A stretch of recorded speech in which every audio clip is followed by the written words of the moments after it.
the fact that if it was going to be an hour, 60-minute, that's what I hear, 60-minute Ironman match. Well, it wasn't a 60-minute Ironman match. It was a 62-minute Ironman match. And if there was going to be overtime or sudden death or anything of that nature, why did they ring the bell in the first place? They should have just, it's like I wait, and I promise myself that I'm going to wait till this guy makes his one big mistake. And he does. He makes it at the 59-minute mark. He gets careless, just like I know this guy. He's going to get careless, and he makes that mistake. And then it's almost like they have the nerve to come up after I've beaten him. You know, he didn't give up, but don't tell me. No one can convince me that he wasn't history. He was done. He was finished. In the middle of the ring, there was no ropes. There was no one in the world that could save him. There wasn't any way he was going to kick out or kick me in the face or anything. He was a beaten man. He knows it, and I know it. Yo, this is Conan. You're listening to World of Wrestling Podcast with Tax and Rich. Boom. Hello, everybody. Welcome to the World of Wrestling Podcast. My name is Rich, and otherwise I'm joined by my good buddy, Tax Williams. You mean the bootylicious bad boy from By the Bay? That's a difficult one to say. I like that one. Bootylicious bad boy from By the Bay. The alliteration, my friend. Yeah. And the number of times I've tried saying that in a promo, and I've gone, the bootylicious Patterson. Yeah, that's probably not the best shout for a nervous situation in front of a crowd. Canadian cabbage rolls. Oh, sure. I'm the bootylicious bad boy from By the Bay. That's a better way of doing it, yeah. I still think The Legends House is one of our most underrated episodes. Yeah, go and listen to it on our archive. Check it out, World of Wrestling Podcast. World of Wrestling Podcast? What's happened there? Jonathan Rossing it. The worldofwrestlingpodcast.com. Sure, man. So, how have you been? It's been a few weeks. Yeah, dude, it's been the weirdest 2 weeks in existence. You've been busy doing proper grown-up work. Well, did you punch Chris Brock? I didn't, thank God. Someone did, though. Well, slap. Sure, yeah. We can. Do we need to get into that? I think everyone's discussing that. It's probably going to age really badly, I think. Remember that time when Brie Olsen punched Sigourney Weaver at the Oscars? Nightmare. But more importantly, you've had a dodgy few weeks. It's been quite bad. So obviously, quite fortunately, we weren't going to record last week because you were filming in London for a couple of weeks. Sure. And so we got to... By the way, the reason I skipped over that is I'm not really allowed to say what that is yet. No, it doesn't matter. So, just here we go. You were filming something in London. Sure. Or somewhere else. Yeah. Guam. Manchester, apparently, next week. Fucking man. No. But yeah, so we were a couple of weeks ago.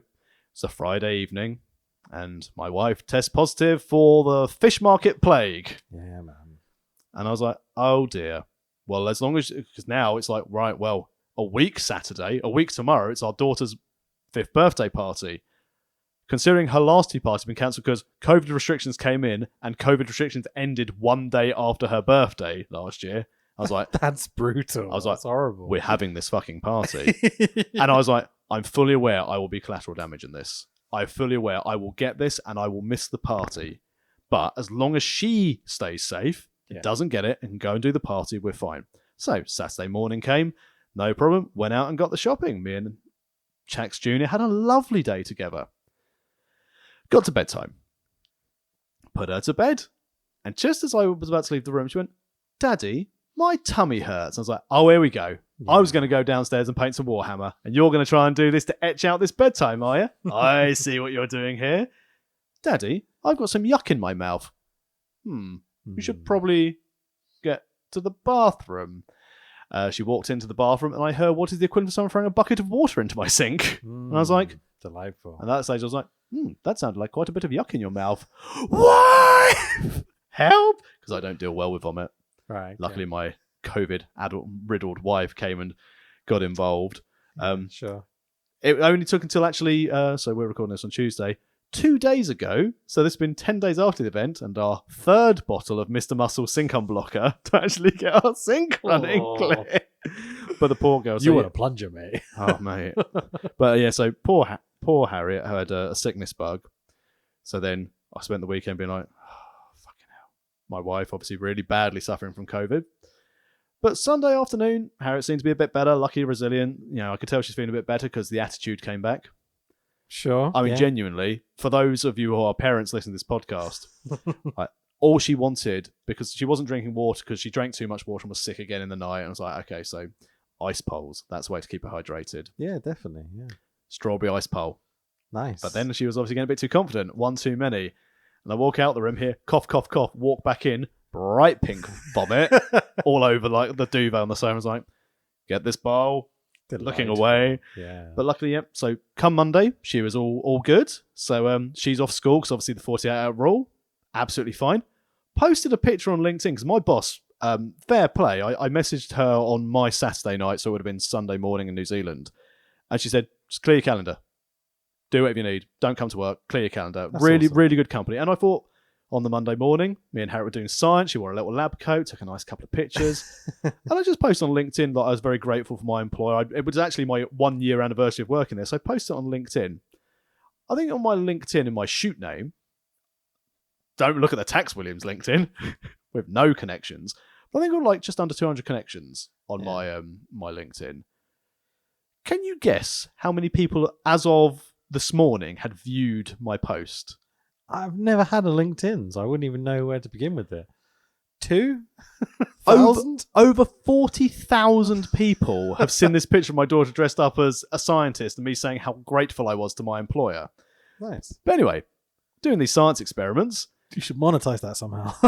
Yeah, it's probably the most active, most viewed social media post I've had. It was about my wife getting COVID and my bosses being really nice. Sure. If Ollie ever listens to our pod ever, he'll be so proud of me for saying monetize. Yes. Please carry on. But obviously I was doing sort of lateral flow tests on the day. Checked it in the morning, so I went. So I segregated the house. We left my wife upstairs with a bathroom and a bed, and we're down here, and I'm sleeping on the floor, uncomfortable, but worth it. Doing the lateral flow test, look at it in the morning, one line, brilliant, negative, happy days. Doing all the science, Harriet gets some gunk on her, said, go and wash your hands. And at the top of her voice, even while my wife's awake, so I can't even style it out, Daddy, your test has 2 lines on it. I was like, what the fuck? Walked back in there, and she said, Daddy, you've got the coronavirus. You're going to die. She's like, hopefully not. And at that time, I was feeling achy and tired. Yeah, sure. But I think in comparison to my wife, whose like sense of smell and taste went, like she was like, I can't eat bread. I can't drink tea because it just makes me feel sick. So I was like, Mexican food. Yum, yum, yum, yum, yum, yum, yum. Okay, It was, cool. I mean, tell you what, like Just Eat made a pretty penny out of me last week because I was like, too tired to cook. Like, I tested Dude, negative. They've made a living off of us the last week. I just moved house. Still haven't got a kitchen, really. So, yeah. But yeah, so I tested negative. We could all go to the birthday party, absolutely fine. But Good, man. I feel more drained and more tired and more achy now I'm testing negative. I think it lasts. Like, for me, like, I had similar symptoms. Wasn't too bad. It was just achy, just exhausted all the time. Yeah. But, like, even to this time, like, my throat still doesn't feel perfectly right. You know, I'm also getting a bit older. Smoked a lot when I was younger. Less so nowadays. But, like, you know, it's irreparable damage. So, yeah. Tell you what's a good thing. Good thing that I still can't actually work out because I blow up in after like 3 minutes. Good thing I don't return to the wing in 2 weeks tomorrow for Lockhorn Wrestling. Sure. It's a sellout. Hey, let's go. It's a sellout. So, Does that mean I probably should have bought a ticket? I'll hook you up. Don't worry. I know people. It's fine. Yeah. That's where a Wrestle Talk thing. I'd be like, free promotion. Yeah, I'll definitely talk about this in the news. Don't worry about it. I look forward to like having my face just spliced into one of these things. And it doesn't matter if Vince McMahon needs to pay tax. Do you know that your face is in a few of those videos? Really? I wasn't aware of this. I swear I've told you this. No. Okay, so when I first started working at Wrestle Talk, this is like 3 years ago now. 3? 2.5? Whatever. When I would have like crowd shots in the list videos, I'd get bored. I would occasionally just like Photoshop your face over the top of a crowd member. I never told. I swear I've told you this. I've never known. Okay, so I stopped doing it because I just got bored. Like, and it took extra time to edit, and I was like, "Fuck this!" and just trying to plow out the edits always. It was like a peek behind the curtain. The list edits, right? You know the ones like so just 10 top, blah blah blah. The parts 10 fun worst, known blah, blah, blah. stuff. Yeah, exactly. Yeah. Those the method that we get to that is that Adam does the list. Definitely not implying anyone else writes them ever. Don't worry, listener. So the lists get written, and Adam records the voiceover, and then we have two or three people. And how many sets of like socks does he get through wanking off over Keith Lee per list video? Keith Lee was badly abused. Keith Lee's back in AEW. To be fair, He's not Keith Lee's back in AEW. He's very good. But then we have a bunch of people that gather images for us. And then, like, literally, I do the edit in less than a day now. It's literally just like, like flying stuff in. I have presets for everything now, and I just throw them all on. It's done. And, like, it's really not the lengthy edit you'd imagine it would be. So when, like, you see the occasional comment of just like, oh, they used this image that isn't perfectly of this date or whatever. Like, I haven't looked at the images. I've just thrown them in and just spammed on the animations. I mean, I know that, again, like millions of people viewing your work now. What fucker sits there and goes, this wasn't on this date? Because many people. If you're unhappy about dates and chronological order, you're going to hate my fucking notes for this show. Sure. The thing that really gets me is all the people that hit the thumbs up on that comment. Just to be like, oh yeah, fuck you. I noticed that as well. Yeah, sure you did. But the thing is though, like, you guys really get, there's no hope, unfortunately. You're going to lose whatever you do. Even if you do the best thing ever, people are going to downvote it and they're going, it's like, you learn not to care eventually. You know? I used to like Luke, and then he said something about Macho Man that was factually accurate, although he was one day out, so I can't possibly look at Wrestle Talk anymore because Luke got one day wrong. Sure. Yeah. But hey, congratulations, Wrestle Talk. 5 years of doing the Wrestle Talk podcast. I knew that. Really? I do my research on your employer. I've been just traveling and stuff last week. So you've been a busy boy. Like literally, the fort has been held down by like 3 people all week. They've been doing an amazing job considering the rest of us are off filming. I was about to say, you can tell based on the terrible levels of content. Well, there we go. WrestleMania this week, boys. Well, I was going to say, this is probably the first WrestleMania where I couldn't quote you the entire card. Yeah, I'm not. So this is the attitude I'm taking at this point. I'm not exactly excited about WrestleMania. I'm like, there's very little I care about. Even like, I was talking to Adam the other day and he was literally going, you know, Clang, by the way, but he was going, yeah, the card looks all right. And I'm like, if I look at the card on paper, I'm like, yeah, it's okay. It's not a Mania card though, is it? And there's no story I give a shit about leading into it. And I've started to try and follow a little bit here and there because it's kind of my job, you know what I mean? Yeah. But the attitude I'm going in with is, but look at all this great indie wrestling that happens this weekend. Like the GCW stuff, the collective and everything. Like I'm going to try and watch as much of that as I possibly can. I'm going to watch Pat McAfee versus Austin Theory. Fucking A, man. But I said last night after like they did the little video of Seth Rollins jumping up and down on Vince's desk, which was actually quite funny. Sure. I enjoyed that very much. And now they started doing like a WWE Vacant as his opponent on all the promotional Simon stuff. Miller's post. No. Because the vacant character looks like it has a ball head. Simon Miller just literally just quoted it. It was like, huh? But can you imagine this? They're still in negotiations. I know everyone's like reporting Cody signed his contract. Seth Rollins is standing in the ring. Goldberg! Can you imagine? I'd mark so fucking hard. I'm thinking, what would be funnier than Goldberg? Gold Dust. His head like, do do do do do do. Tatanka comes running down to the ring. The Mexicals return. 3-on-1, Seth. Are they all alive? Super Crazy is. Psychosis is. Cool. I'm just checking because you never know with the generation of wrestlers. But yeah, Mania week must be hell for you guys with what you're doing.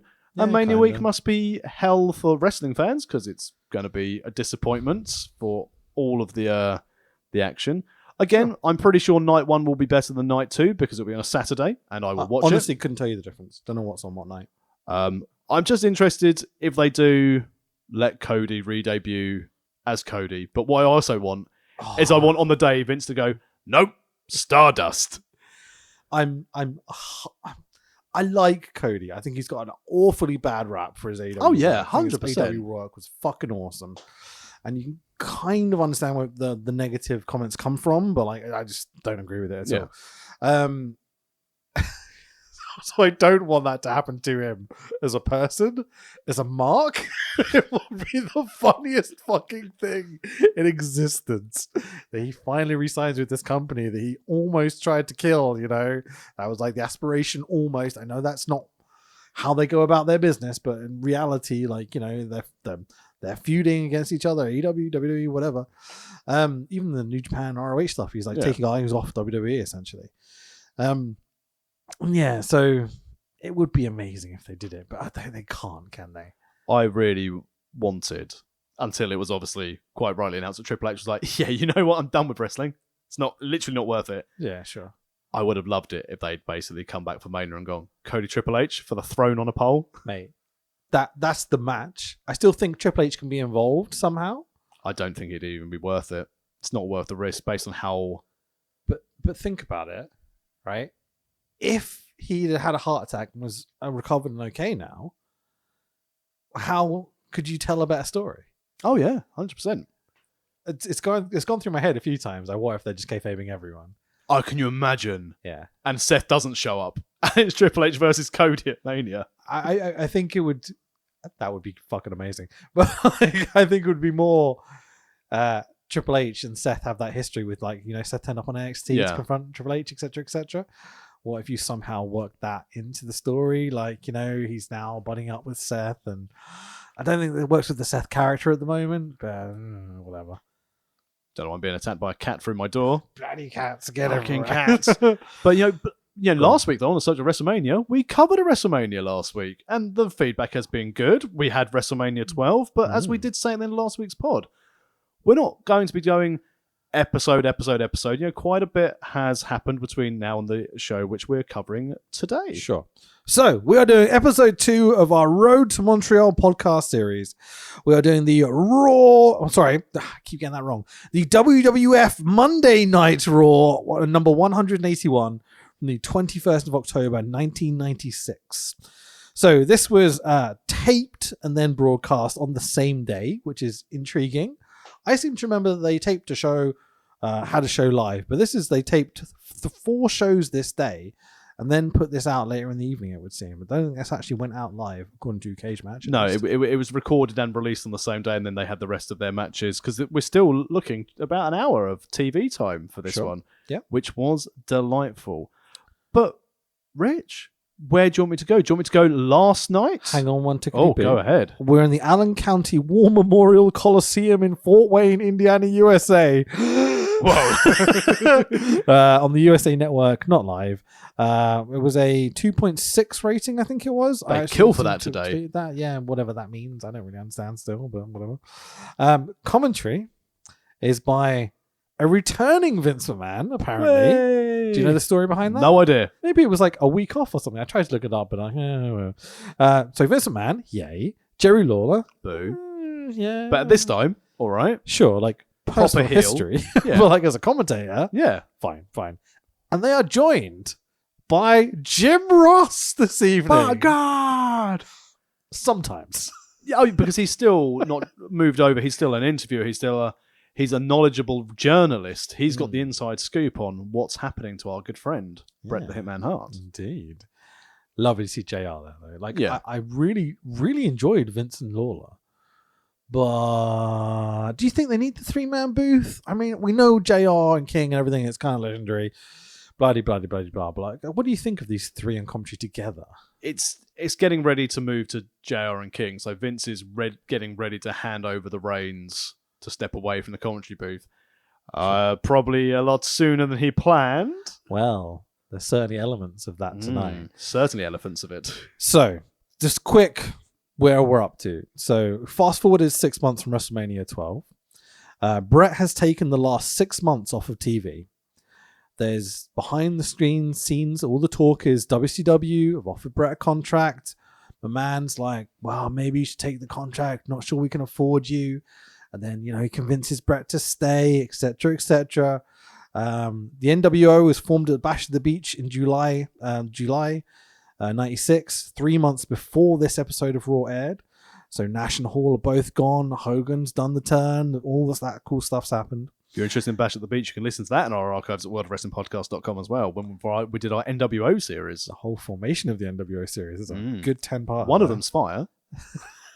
One of them's ice. Did you get it? Do you get it?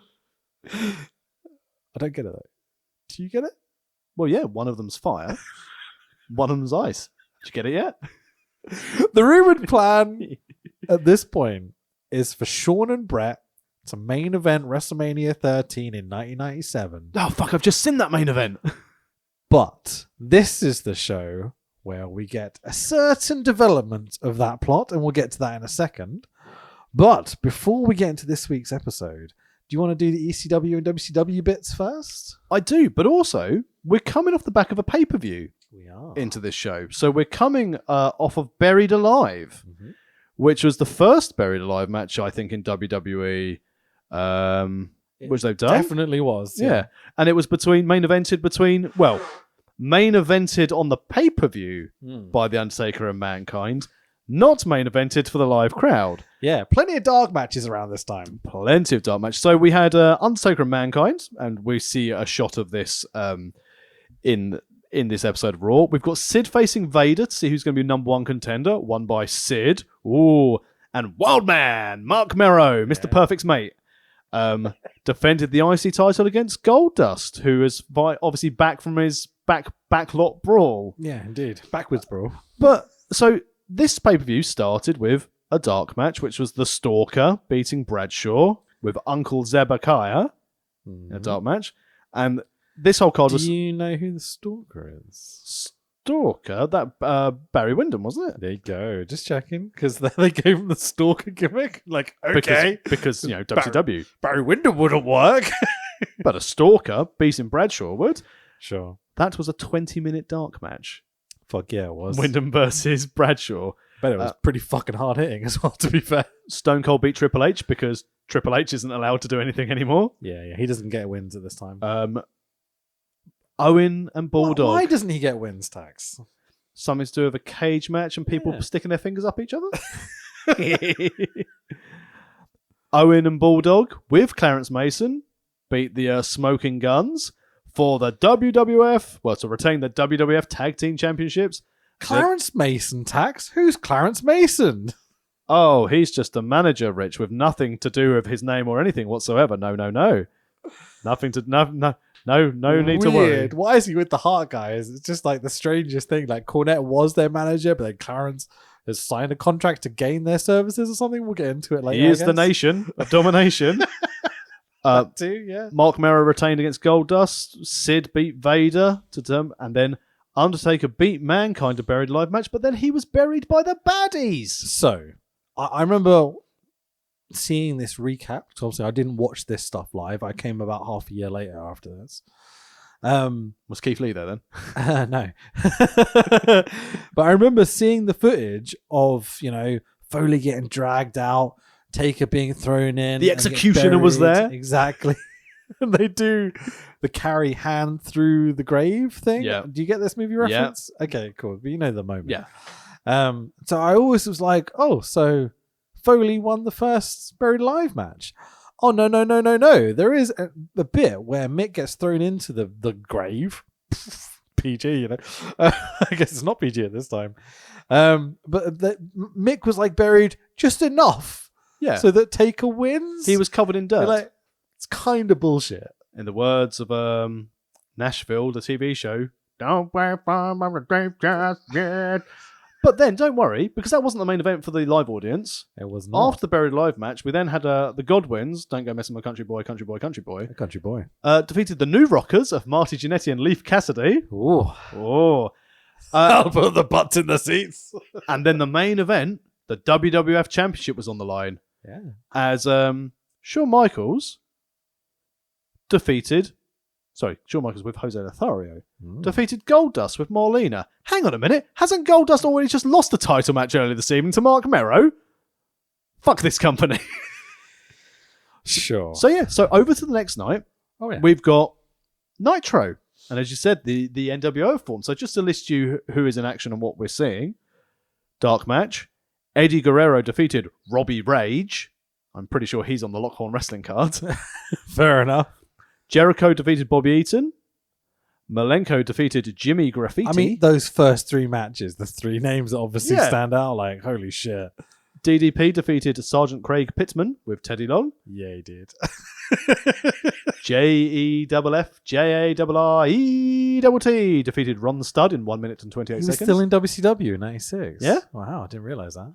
Luger defeated Roadblock. Ooh. Oh, sorry, just recreating Luger's matches there. Harlem Heat defeated American Males. American Males. Sorry. And then, nearly main event time, the Faces of Fear, Hemang, Hey, man. and the Barbarian He's in the NWO, don't you mean? Sorry. defeated the Fanatics of Bobby Fulton and Tommy Rogers. Bruh, that's quite the card. Before our main event, Mr. JL versus NWO Sting. Okay. Oh, so Sting's NWO at this point. Wow, that happened quickly. I didn't realize that happened in 96. Do you know who Mr. JL was?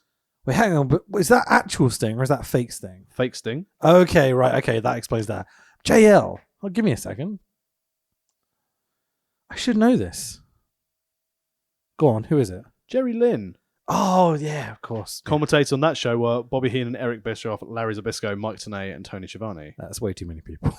Well, they did their like hour 1, hour 2 like switch over. Still too many people. And then, Dax. and then the day later, Yeah. on the 10th of October, the 22nd of October, 1996, ECW Hardcore TV EC Dub.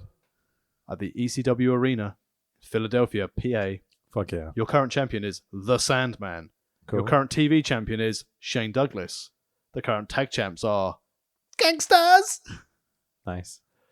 And you get 2 matches, basically. And looking through the results, like it finishes with like loads of promos. The Eliminators lost to the Gangsters in a title defense. Okay. And oh no, that's literally it. And then Shane Douglas does a promo about Raven. Lots of promos. Like the ECW stuff, I'm sure is tempting. I'm sure there's some lovely content on there. You know what I mean? The WCW stuff is very tempting. As a casual viewer, like, well, even as a mark or whatever, like, I'd be very tempted. Out of all those shows, I think I'd be watching Nitro. Oh yeah, definitely, Yeah. definitely. I'm just trying to see if there's anything else I can pull out of this this show, but no. Oh yeah, sorry. Shane Douglas versus Mikey Whipwreck, Okay. and Shane Douglas pinned him very quickly. I'm sure that was a lot of fun. You know what I mean? I mean, it's only an hour of ECW and lots of promos, but as you said, the War Memorial Coliseum, Fort Wayne, Indiana, is where Indeed. we're at for our main focus. So before we get into the show, there's even some dark matches on this episode of Raw. Some of these are fucking stupid. Yeah, I know, it's crazy. We've got Leaf Cassidy versus Flash Funk, and you're like, Jesus Christ, okay. Funk is on a I roll. don't know about the Leaf Cassidy bit there, but so we've also got Freddie Joe Floyd. Do you know who Freddie Joe Floyd is? Is that not Virgil? No. Freddie Joe Floyd. Someone who was in the FBI? Tracy Smothers? Let's go. Yeah, sure. Versus Mike Diamond, who is Mike Diamond. Simon Diamond's mate. Went by the name Max Justice with 2 X's. Ooh, to the max. Sure. He's from ECW, clearly. I mean, yeah, probably. There was also a dark 6-man tag team match of Strange Bedfellows. Jesse James with 2 M's apparently, which is okay. Mark Mero, as you might expect, and The Undertaker. He loved tagging in the roadie. Those 3 together. You're like, hang on a second, what? Hot tag to Mark Mero from The Undertaker. Versus Goldust, Foley, and Austin. And so, like, you know, there's some big fucking names in this dark match. But you think about, like, they taped 4 shows this night. And these guys are pulling dark matches out their ass for this. Totally weird, but whatever. Well, more importantly, because it replaces what's actually on the card. A returning Mr. Perfect. Oh, sure. Yeah, that's the very important return on this show. That's the main event. So we get a corn red WWF New Gen logo animation, lightning and cracks of thunder in the background. The voiceover begins. The World Wrestling Federation for over 50 years, the revolutionary force in sports entertainment. They are throwing that sports entertainment word around in 96. Oh, yeah. Well, they are sports entertainers. Of course they are. So's Daniel Garcia and the influencer, Chris Jericho. Kind of love that gimmick. So we get a black and white video package voiced over by Vince. Should we play this one? Yeah. And if you don't remember to put it in, wow, that was a great video package, wasn't it? I'll read it just in case. The images of Bret Hart's departure at WrestleMania 12 are still burned in our memories. For 6 months, the Hitman has carried the pain of leaving behind his title, his fans, and his legacy. I should be doing this in Vince's voice. Ever since the robot, said the man who was going to try and preserve his voice. I've persisted about his future. No one can understand what I'm saying. And tonight, we are all very anxiously await what he has to say. Really cool is it not only shows Bret walking away from the ring after his loss to Shawn at WrestleMania 12. It shows Bret kind of backstage looking grumpy, getting into his car and driving off looking all pissed off. Yeah, as a WWF champion, I'd expect a better quality car. I mean, yeah, it's just a really shit piece car. of shit white thing, you know. But like, so the big thing is that Bret is returning tonight.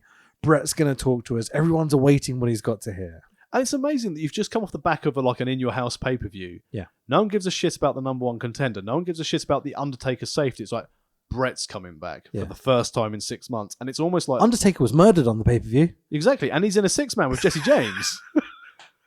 But it shows you why WWE at this stage are like, we need to start turning a corner of importance, because you said the NWA has been formed. They're starting to build a lot of traction for Nitro, headlined by Jerry Lynn versus Fake Sting.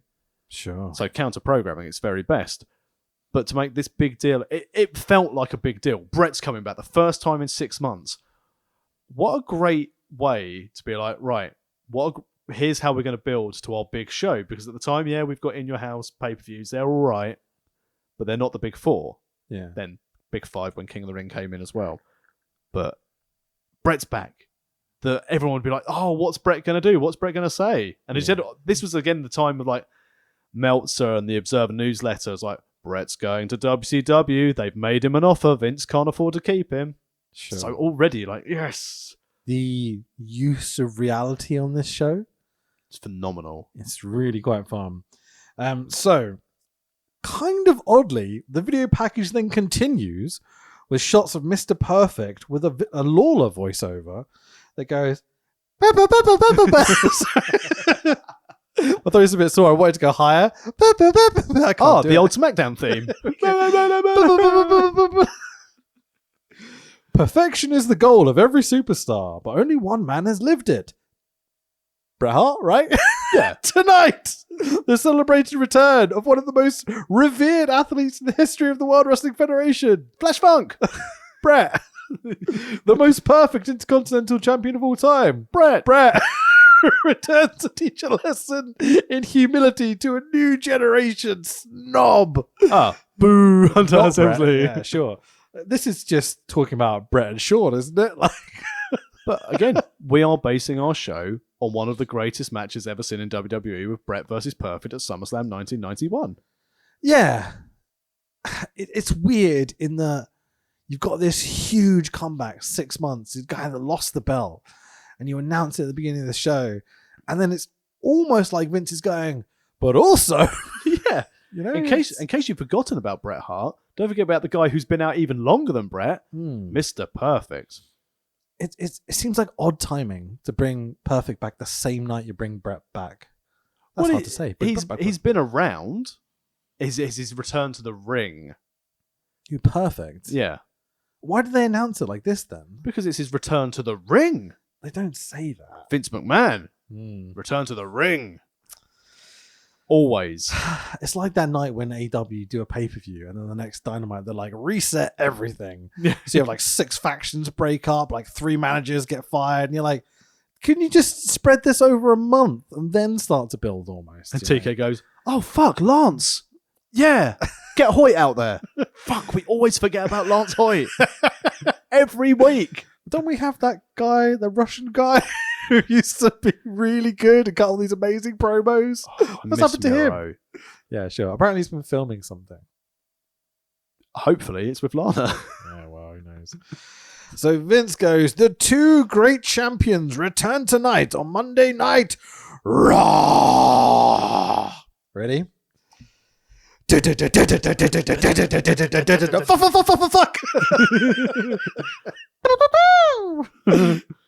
Best fucking Raw music apart from Nickelback. Relax in the dance, enjoy the beat. You know what I mean? That's just Yeah. iconic for Proper me. Attitude Era stuff. But this new era bit of just like it's like instant hype, goosebumps. Like I'm totally in. This was around the time as well. So we had this, then the dawn of the Attitude Era. And I remember, I think it was like Good Housekeeping match where it had like the System of a Down album and they were playing Sugar. And that's when WWE like moving into new metal to show we know what's currently popular with the young peoples. Limp Bizkit made it all over the shop. Well, because Limp Bizkit were a couple of years after, like System and Korn. Yeah, sure. There. But there's like they had that phase, where it was like all these B metal bands. Oh, Adema, Drowning Pool, Saliva. Exactly, man. Sure. So brief Spooty Pyro is very brief. Got to keep that budget tight in '96. Well, but in fairness though, there's a lot more pyro throughout the show, so they've got to budget it throughout. Absolutely. As Vince welcomes us to the show. Welcome everyone. Best voice. Love it. Absolutely great at this time. Cue the psycho as high-pitched violins kick in. It's Sid! Watch out, he's gonna shit himself. And play softball with his stool. So there's so much going on as Sid's making his entrance. It's almost overwhelming. Yeah. Like they've got an hour and they're like, right, 1 million stories, 1 million people involved, 5 returns, 6 matches, you know. And a partridge. Literally. You've got to love the... Like, I was kind of comparing this to Rampage in my head. Because you watch an episode of Rampage, it's 2, maybe 3 matches, 1 or 2 promos, maybe a bit of in-ring promo of some sort of video package. Oh, Rampage, where they still accidentally split the roster. Team Taz, Rampage. Yeah. The Acclaimed, yeah. Rampage. It's a bit weird, isn't it? Fair play to the Acclaimed's Sunny Kiss rap. Sure. From Dark Elevation was really funny. I haven't seen that one. Okay. I mean, did they go in? Oh no, it's funny. I liked it, Okay. but they're tweenering now, aren't they? The Acclaimed. Yeah, I feel like they're ready. Oh, definitely. Like even Bowens has improved so much They're in ring, so good in the ring. Like Yeah. Bowens is... and for a thrown together tag team Yeah, who have gone like, right, we will make this. sure. I think Bowens has got bigger potential than maybe I think at this point even. I think for his look, yes, but I think for a character perspective, like Max Caster, Yeah. it's just simple. He's just not as fluid as Bowens. No, You know what but I mean? he doesn't. I think that's the thing from their tag team. Bowens is the fluid one. Caster's going to bring off the charisma, so they're going to get there. And who doesn't like scissoring? Yeah, exactly. The whole everything about that gimmick, I'm just totally in for. I think I'm wishing away something I'm really enjoying, and I probably shouldn't do that. Yeah. But I'm already seeing what does Bowens and Caster's single careers look like. Yeah. Caster, I should say. That's how he pronounces it. Whatever, you know. Max Caster Sugar. But again, Yeah, it still doesn't work in a British accent. still from him though, the whole like booty bud cheeks, which I think again was Sunny Kiss the first time, because it's Sunny Kiss and Joey Janela. Absolutely, yeah. Poor Joey Janela not resigning his contract. What a surprise? Is he not? No, he said Fair he's enough. not going to resign. Marco Stunt hasn't been heard of since Christian signed. Yeah, sure. And in fairness, I'm not a big fan of Marco Stunt, but I'd rather have Marco Stunt than Christian. Sorry, Warren. Me too, actually. Yeah. Because it worked. Yeah, sure. It's a boy and his dinosaur. Yeah. And Jack Perry. Yeah, I don't know why Marco just kind of drifted away out of that group. Because, oh, fuck, what am I going to do with Christian? Christian's the best wrestler in the world. I've got that Waterproof Blonde song. Doesn't sound anything like Evanescence, I promise. But anyway, back to more important things. It's all good. So Vince is telling us the Sid is still making his entrance at this point, right? Vince tells us that Sid is trying to get the belt from Shawn. There was a pay-per-view last night, buried live. I've got the results there. We've gone over those. Lawler tells us that Vince has just returned to commentary to do this show specifically. Lawler tells us that he predicts Bret Hart will retire tonight. Ooh. And they're like, hang on a tick. What? Because, okay, Bret, how old is Bret at this point, do you think? Just hitting his mid-30s? I'd say 40s? mid-30s at this time, yeah. Yeah, we probably should have checked that. Let me find out why you Okay. think about Bret retiring. But to insinuate that Bret is retiring instantly had me going, hang on a tick. He's not like graying out and losing. Like, he just put on one of the best fucking main events of WrestleMania I've ever seen. What are we talking about retiring? So he's 64. He was born in 57. So he would have been 39. 39, yeah. 39 in this time, yeah. So pro wrestling, he's still got a lot of legs on him. Especially in the 90s. Yeah. I mean, he's only Brett's just... style as well. Yeah. It's not like he's jumping off, the top rope. He's going off Brett's rope. He's going off Brett's rope, and that's all that matters. Sure. Mate, I wonder if I can go off Brett's rope. Absolutely, you can. I think. Okay, I'm not going to disrespect the sport that's going on. I'm not 39 yet. I can go off Brett's rope. Oh, fuck, I will be soon. So it's just this portrayal of Brett. This is the first time where I felt like there's been massive disrespect on Brett's name. Oh, yeah. In the, I watched a couple of videos leading up to WrestleMania 12. I didn't want to spoil it for myself last week. But like people talking about how Brett felt immensely disrespected and that he was working Yokozuna, Sid, Vader, while Shawn's off taking all the time to get healthy and train leading into WrestleMania 12. And that's especially why Brett felt so offended that when he put Shawn over, even though it might not have been in the most strongest manner, yeah, you know, he felt immensely fucked off when Shawn was like, "Get out of my ring, bitch," you know.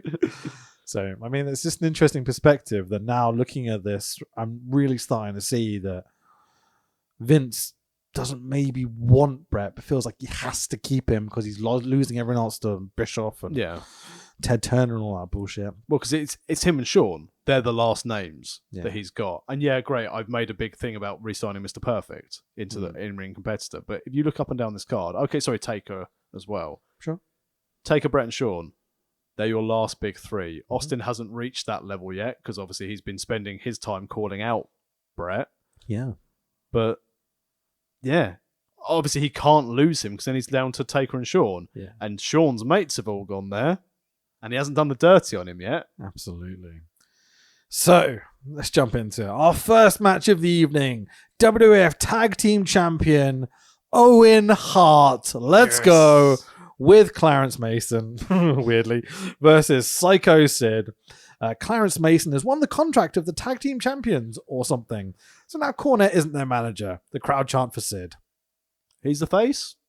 He is. He's quite over as a face. He's a very over face. I mean, he just had Big Man Bear Clubs with Vader the night before. Sure. I can imagine that was Vader trying to pull a match out of his ass. Lock up. Sid overpowers Owen. Owen complains about Sid pulling his hair. Yeah. Owen is the fucking best. That is first ultimate spot of the heel. night. Lock up. Big man pushes small man down. Small man's like, "Hey, he pulled my hair." Absolutely love it. Owen. That's how it should be. How it should be. Oh, so good. I'm so used to seeing WWE guys putting on the same fecking instart to every fecking match on the show nowadays. Seeing a lock up and then someone immediately complaining to the ref just had me pissing myself in laughter. I see. I love that spot so much so that I think it was Conroy who I was wrestling in a light the fuse thing. Conroy pushing me down. I sort of went, "Ref, pull my hair." I need some context. Bald. Don't have any hair. Even better. Of course people know I'm bald. They follow me at the Tex Williams on Twitter. Most people Shield, just shield, listen. shield. You get that, right? Yeah, probably. Why not?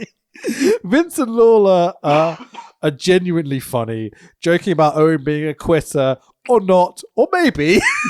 It's very funny as Owen's kind of like half walking around the ring trying to get away from Sid.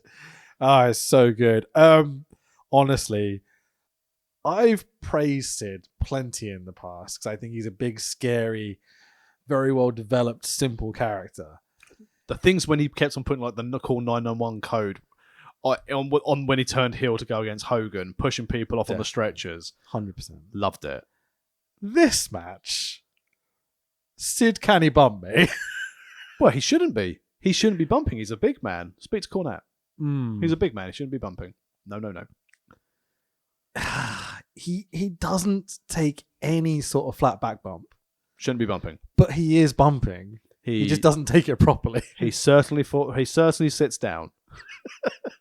And if you want to see bumping like that, can I ask you? I've never noticed it with Sid before. It's like he kind of kneels and then kind of sits, then kind of lays down. You're like, hang on, that took like 3 seconds to bump. That's not how it's meant to go. It's basically The Simpsons. Man gets football in the groin, knees fall over. That's it. That's how Sid bumps. And again, that's how I'm going to be bumping. I'm going to Lock On Wrestling. Get those antlers out. So Sid on the outside. Here comes Bulldog to take a bump. Distracts Sid, and Owen clockbox? That's not the word. Chock blocks Sid to take us into the first ad break. I see Sid gets hit in the groin and gently drops to his knees and falls over sideways. We get an ad for the Superstar line.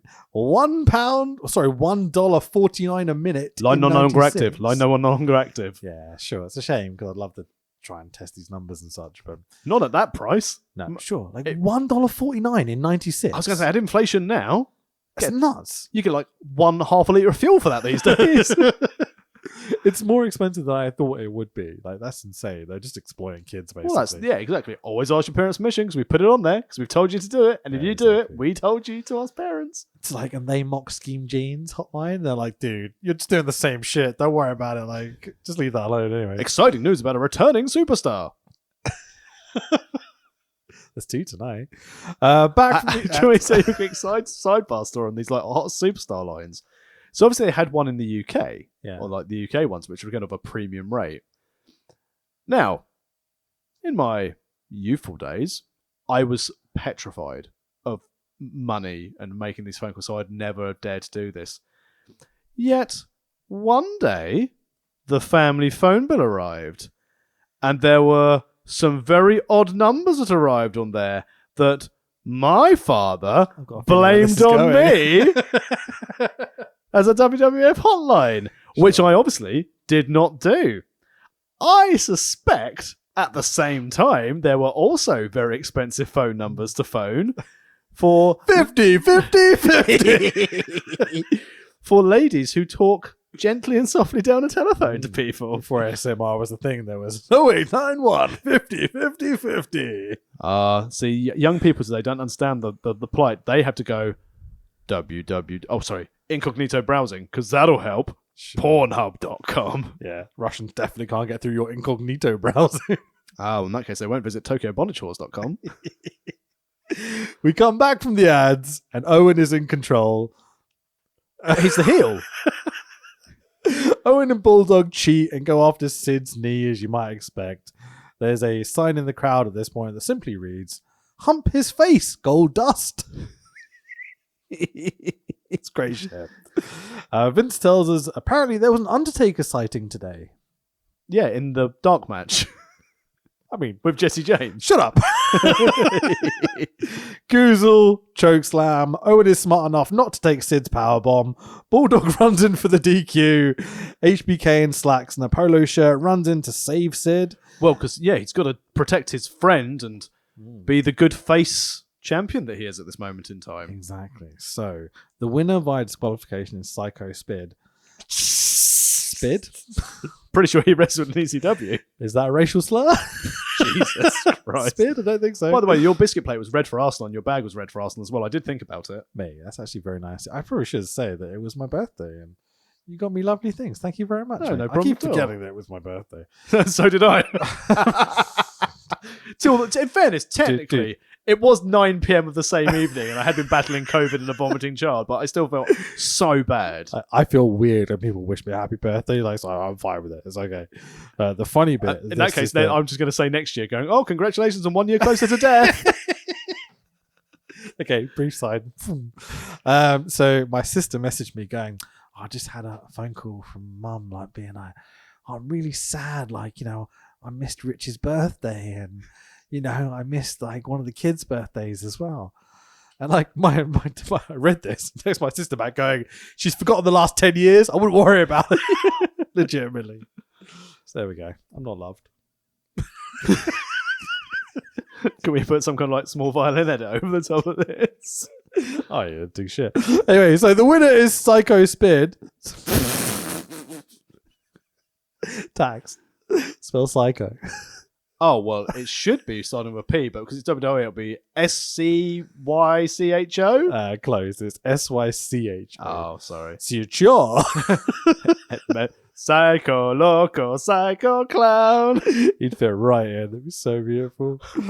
Oh, my God. Murder Clown is Sid. Could Murder Clown catch Sid? Of course he could. Can catch you every flipping once. So this Sean run-in to come save vulnerable Sid. Vulnerable giant Sid. Johnny Shitstain. Oh, I just killed myself. Yeah. So this uber babyface run-in, it's the portrayal is interesting to me compared to how Brett was portrayed a second ago. Well, Brett, he's upset. He's emotionally scarred. Oh, he's been out for 6 months. He doesn't know what he's going to do. Is he going to stay? Whereas Sean, who's been battling Vader, Mankind, Undertaker, he's run out and he's defending the 7-foot Colossus. Interesting that this is what Brett was doing 6 months ago and bitching about it. Sean is defending the belt against the same people, but Brett's still unhappy about it. Brett's still better than Sean. Oh, definitely. Yeah. But I'm trying to add... I'm trying to... what's the one I'm looking for? Where you mediate between Brett and Sean a little bit. Yeah. In terms of using the evidence of what we get to see as fans about what's actually happening, rather than just listening to Brett's side of the story like I've done for the past 20 years. You know? Sean is now doing everything that Brett did and more. Yeah, sure. And coming to work and doing it. Yeah. So is Brett being a hypocrite? On the same thing, like Vince obviously wants big uber babyface Shawn Michaels. But Sean doesn't seem to suit that role to me. No. He's a cocky heel. He's a bit of a twat. You need Marty Jannetty in this plot. I mean, the I ladies don't like disagree. him. My mum liked him. Maybe she was the one phoning the Superstar hotline. Slight issue with reliability on that end, but still. He murdered someone, but don't worry, it's okay. I mean, yeah. It's not like Sean's exactly reliable at this point. No. He'll give you a really, really solid match every time, almost with anyone. But, he'll also get into fights with... everyone. Yeah, exactly. Like, legitimately, and be out and lose his smile and all this sort of shit. We've not got there yet, but yeah. Yeah, well, but again, with Brett coming back and it getting a bit personal, I'm not taking... Well, again, he said we'll get there. We've got another, 48 episodes to do of this series. Sure. But the difference between how Brett is portrayed and how Sean's portrayed is very clear at the start of the show. 100%. Weird. So Sid and Sean have a little chat. They do a bit of fisting. Why not? A recap of Taker and Mankind from Buried Live last night. Hand through the vagina of the sand. Nicely phrased. It's a bit weird that Foley gets help from all the heels to bury Taker. Again, track record. Oh, they did this with Yoko as well, didn't they? All the heels come out, bury the Undertaker, and put him in a coffin. It catches on fire. Why do all the heels hate the guy with mysterious dark powers? Surely all the baby faces should hate the guy with the dark powers. And the Executioner should probably be like, the Undertaker's my mate. We're in business together. I kill E. Berries. We're called Kill and Berry. Because one of us killed.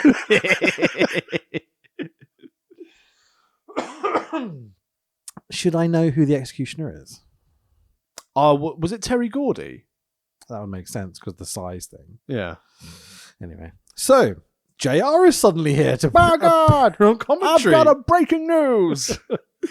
We're the Ass Boys. Do.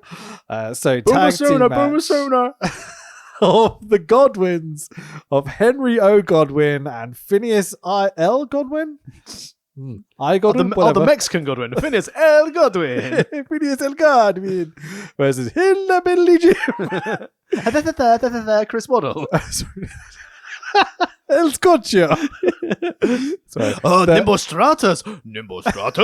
Special reporter. Will Power will enjoy this. Oh, sure. I put in this week's video, there's a bit where someone did a voiceover and went, "Oh, calm down, big lad." And I put that calm down gif in there. And I think like maybe me and you would get that reference, and that's about it. Anyway, I need you at some point to put Dave Angel, Eco Warrior from the Far Show, in one of your videos. Yeah, no worries, done. I'll put it on in this week. I'll just squeeze it in. I'll put it in the background somewhere. Anyway, so sorry, they're not so straight to the point. the Godwins are not versus Hillbilly Jim. They are accompanied by Hillbilly Jim. They are versus the Smoking Guns Bang, of bang. Bart and Billy Gunn. I mean, do you want to sing your country boys song? I already did it earlier, but don't go messing with the country boy, country boy, country boy. Don't go messing with the country boy. And Hillbilly Jim was the best thing in Legends House. Yeah. And he was. Nice down to earth Hillbilly Jim. Pigs and guns, innit? It's farm life. For life. This is a bit weird. So the Godwin lads don't just come out with their slot buckets. They come out with real life piglets that they're just like beating around and squeezing and just like they don't sound happy. That's because their animal control would be very, very unhappy about the treatment of these micro pigs. Yeah. I mean, Larry Steve, Alexa Bliss's pig, has nightmares about this when he went to house shows. Had, Then. yeah. Oh no. Sorry, do you not know? Larry Steve. Oh. Yeah. Is that why she's had so much time off and not due to bad creative? She's been mourning the death of her pig. I love that I have no idea what the WrestleMania card is, but I know that Alexa Bliss's pig's dead. dead. Was there a list video of the 10 greatest animals in wrestling? Animal, obviously being one of them. Fucking A. So, the Smoking Guns don't have their cap guns. Minus 10 points to Gryffindor. Awful. Is that a Harry Potter thing? Yeah, yeah. Okay. It's on minus 10 house points. There you go. You're posh. You'll get it. I would fucking be livid if I'd lost 10 house points. And received the cane. Dude, what is the point in the Smoking Guns if they don't have guns? Maybe they'd done something bad and like, oh, there's a smoking gun there. Honestly, without the jokes over, the Smoking Guns are pretty good in this match. Smoking guns have always been good. Billy Gunn as an athlete, as we always say, even to this day. Their whisper in the wind, lariat in the corner thing that they miss. Yeah. The big cell, the flop backwards, fucking great. Bart Gunn, also a very accomplished amateur boxer. He is there. I'm pretty sure he was on a great offensive lineman for Tijuana State. I love that Bart Gunn has his do-rag in his left boot, letting everyone in cell block B know he's available. Don't get missing with a country boy.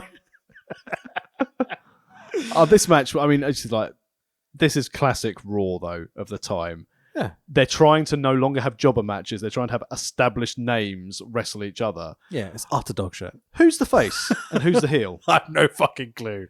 I think the Godwins are meant to be the faces. And I feel like the Guns have been faces, but they're transitioning out of it because I feel like Billy Guns may be going into a different area of tag teaming soon. Oh, I mean, these bloody arse boys. But yeah, but they've got to be the face because they've got the slot bucket trying to throw him over JR. By the way, what time do you need to get out of here today? I have a product operations town hall at 10:30 this evening. I forgot about, and when I had my 7 a.m. meeting, my boss kind of said, "Don't forget the town hall tonight." What? Looked at my calendar. Was like, "Oh, bollocks!" Okay, we've still got over. Oh yeah, loads of time. Loads of time. So Billy Gunn gets tagged in. Cut to ads. Back from ads. Billy Gunn tags out. Like poor Billy Gunn. Get a shit in. Go on, Billy. Make your minutes count. Tag or crisp tag. Billy Lowbridges, Phineas Midian, and commentary goes, "That'll impress Sonny." Not the only person who will on this card. We've got a few weeks to go before those comments come in, but yeah. Lawler has a line here. You know what Phineas told Sonny after he kissed her? What did he tell her after he kissed her? Golly, you kiss even better than Mum. Yep. Hot tag to Henry Godwin is beautifully shit and messy. They completely screw up the timing. So like Bart Gunn is literally like half a foot from the tag as Godwin, so he has to tag and go, oh no, miss a lariat that goes over the turnbuckle. It's just so stupid. Improvise. Call it in the ring, brother. Yeah, this had me in fits of laughter. I was loving every moment of this match. It was so stupidly shit. This was why people were turning off this product. Though. Oh, absolutely. This match just epitomised why people were turning off WWE. But surely you agree with me, this is why you should go back and watch it. This is already more fun than the Attitude Era. 100%. It's more interesting than shit now, that's for sure. Raw in 2014, anyone? Yeah, fuck that shit. Bart and Billy malfunction at the junction on the apron. That's a weird phrase that if you said to like, a non-wrestling fan, they'd be like, wait, what? Oh, no, I say it out non-wrestling. I say it to Harriet if there's a crash or like, oh, malfunction at the junction. Sure. Oh, what the worst thing is, I've seen how my 5-year-old child will do this. Daddy, too sweet me. Oh, nice. Sweet. My autistic 4-year-old will go, I'm the macho man. Ooh, yeah. Dig it. She'll do the dig it. Nice. Like sometimes if I'm in like another room, I'll be like, ooh, yeah. And I'll say, dig it in the background. It's adorable, man. We also do the old FTR. We're all hard. Oh, they are. And I sit in the car and go, we say, yeah. And Harry goes, yeah. Yeah. Yeah. Yeah. Yeah. That's awesome. I've tried to get my kid to learn like other wrestling taglines. You don't need to know any more than and Macho she's just Man. like, dig it. That's what she needs. It's great, man. I look forward to when she says, I'm a can of whoop ass. I mean, why not? So, oh, by the way, how's your tree drying out in the shed? Oh, yeah, it's delightful. I'm sorry if my missus doesn't listen to this. Phineas hits the Stinger death drop on bar for 1, 2, 3. Slop drop. Yeah, sure. The Stinger death drop. Stinger slop drop? Piggy boys win. Piggy boys win. Billy is pissed off at Bart. Ooh, dissension in the ranks. I wonder where Billy Gunn's going. Yeah. Probably to that pissant company. Can you imagine fucking Billy Gunn turning up on Nitro? Everyone goes, oh, okay. So we're going to this level, are we? Yeah, but then he would have turned up and gone, oh my god, it's Kip Sop. Kip Sop's in the Impact Zone. Because that's what actually happened. Should we move on? Yeah, let's move on. If we're going to start talking about Impact, we need to move on. I was going to start talking about the smoking guns again. I'm like, I don't think anyone gives a shit. That was good back in the day. So, Hall of Fame announcement. Yay! Around Survivor Series time. Right weird. time to do it. Don't sully the water of WrestleMania. I mean, maybe so. Pat Patterson, Superfly Jimmy Snuka. Wait, what? Vincent J. McMahon, Hall of Fame. Hall of Fame is part of Survivor Series weekend. So, not the best track records. I mean, the logo is certainly there. I can't write down the things I've written. Yeah, so I can't say the things I've written here. Yeah, because you certainly write them down. I have written them down. I mean, they include some offences. Let's just put it that way. Back in the arena for Triple H, who runs over Mr. Perfect with a fly case. Ah, my knee! Why did you move that mixing desk into my knee? Mr. Perfect, backstage, in ring gear, not and again, Triple H, in full ring gear, full kit wankers. Yeah, sure. This is what they wear every day, right? Well, no, because they're ready for action. Exactly. When I get ready for a wrestling match, I don't sit there and just go, I'll wear my street clothes until a few minutes beforehand because it takes me a fucking long time to get those tights on these days. I imagine so. Yeah, sure. Quite disappointed. My new upper body ring gear has not arrived from Holland yet, and it's only 2 weeks away from the show. Oh, sure. So I might have to have hairy bitch tits instead. Surely it'll be here within 2 weeks. I fucking hope so. Okay. And I hope it fits. Because if not, I said hairy bitch tits is going to be the... Is this something you've ordered specially? Oh, no, I've just found something and I went, I'm going to wear that because... Okay, awesome. Especially after having like COVID week, and I've only got 2 weeks of the show, I'm like, I haven't got exactly where I wanted to be. So I will have to cover up. So I'll be ready to go. But come the June show, I'll be ready to go. Oh, Naturel. You're in better shape than me. You'll be all right. Cut to one close on the corner. Bulldog, hold here a sec. Can you just don't carry me while I jump? You need it as a cap gun. Bang, bang, bang. So back into the arena. Triple H runs over Mr. Perfect with a flight case, as we said. He did it for The Rock. Up next, sorry, squeeze it in. By the way, second show where someone's knees have got run over by some sort of vehicle. Yep. Well, it has to be done. If we get one again next week, I mean, And technically, Owen took out Sid's knee. This is the Canadian Destroyer He or a didn't- Tope he Suicida. didn't run over his knee though. He did with his shoulder. Hmm. And Sid crumbled to his knees slowly and fell over like he got a football in the groin. Up next, Bret the Hitman Hart. Or as the kid in the corridor in the vignettes would go, Bret. Fucking A, yeah, sure, man. And I'd be like, fucking hell, kid. Like Ricochet's moan about being accosted in the lobby like 5 a.m. Bret's about to go out and wrestle a match in front of tens of people in WWE these days. Sure, yeah. So we get a quick WWF Big Bang Boom tour advert. Oh, well, they like to call Sonny backstage. I've got a similar joke. Which is, the tagline is, "It's big, it's bad, and it's coming." So a Goldust and Ahmed Johnson still feud. So this is called the Big Bang. Oh, that's hard to say. Big Bang Boom tour, right? You're like, binga bam boo, ekabagoo, binga bang. But years from now, Peppa Pig goes, the Bong Bing Boo tour. Bingly bongly bungly bongly boo. Global warming tour is coming to an arena near you.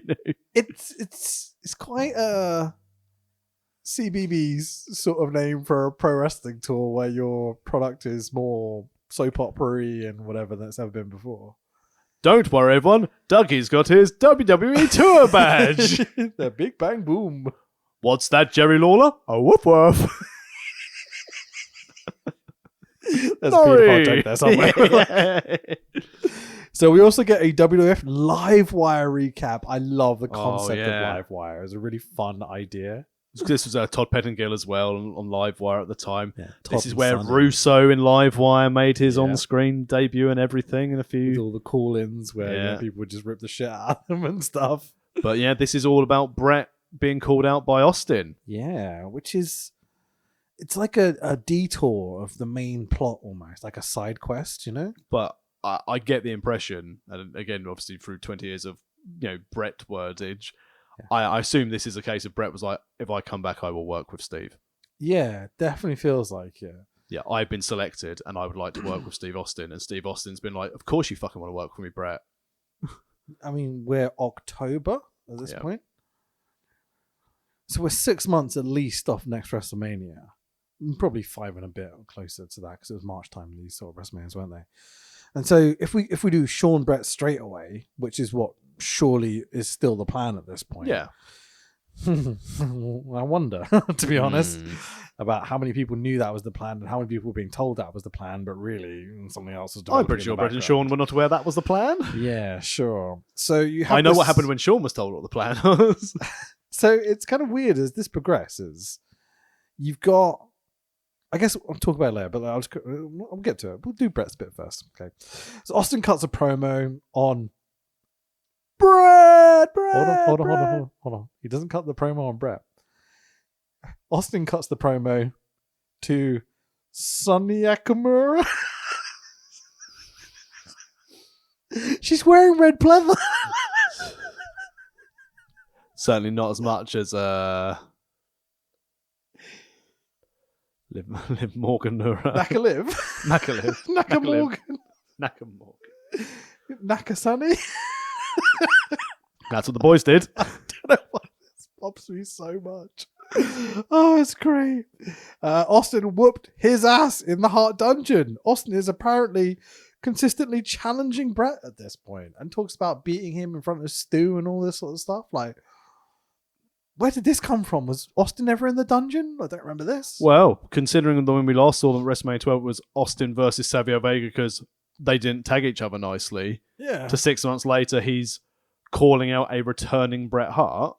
That's quite the rise for Mr. Austin. Deservedly so as well. Do you think it will set up a real match on the second night of WrestleMania between him and Kevin Owens? I think it's going to be a very enjoyable pre-taped segment of some sort. I think it's going to be a fucking travesty and main event the second night of WrestleMania. Sorry, the first night of WrestleMania. Jesus Christ, can you imagine? Well, do you want Rousey versus Charlotte going on last? Yeah. With their storyline build and fan care for either of those two at this moment in time? If anyone can pull off a main event when no one wants it, it's Charlotte Flair.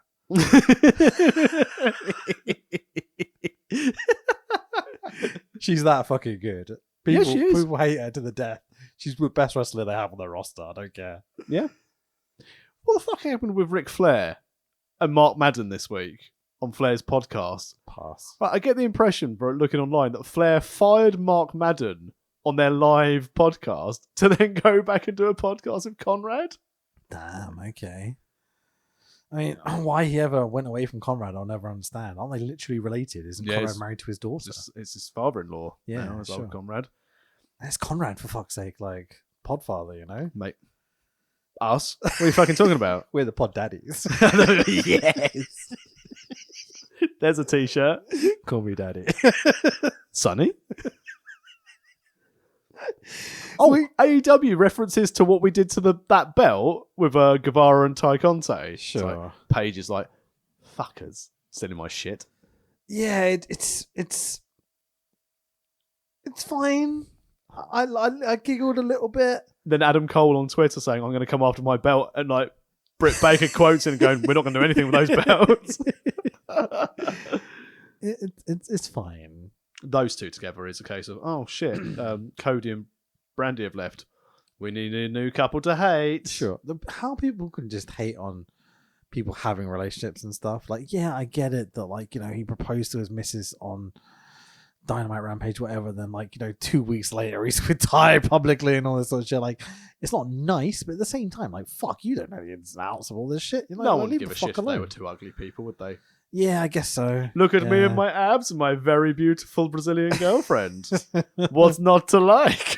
Sure. Fucking hate everything about you, Sammy Guevara. Totally would. And Ty's there as well. Cut to the ring. JR in a beautiful blue suit starts to introduce us to The best there is, the best there was, and the best there ever will be. But Mr. Wait. but Vince is still chatting about Austin challenging Brett over the top of it, even as Brett's making his entrance. And we've also got, like, when JR joined them on commentary throughout the show, like, JR's like, Vince like, if you haven't got this, you're out of a job. If you can't deliver him, you're out of a job. So obviously, what have they done, like, when Bischoff went after Austin to bring him back at No Way Out? They're like, JR, you've told us you're going to get him. Don't not deliver. You've bought us fake Diesel. You've bought us fake Razor. Now you're going to tell us you've got Bret Hart.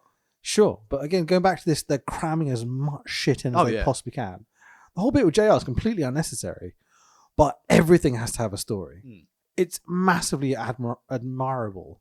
Admirable? Admirable. There you go. Not to be confused with the car insurance. Admirable. Admiral. Admirable. Anyway, it's the one thing I would say for this entire show is everything has got 4 or 5 different stories and many different routes they can go, and they're trying to give everything like extra momentum and meaning and purpose, and it's so rewarding to watch. It's amazing what happens when you have episodic television that isn't 3 hours long. Fucking A, man. This feels like 2 hours worth of content in an hour. Yeah. Which is brilliant when you're not there for work rate matches. Yeah.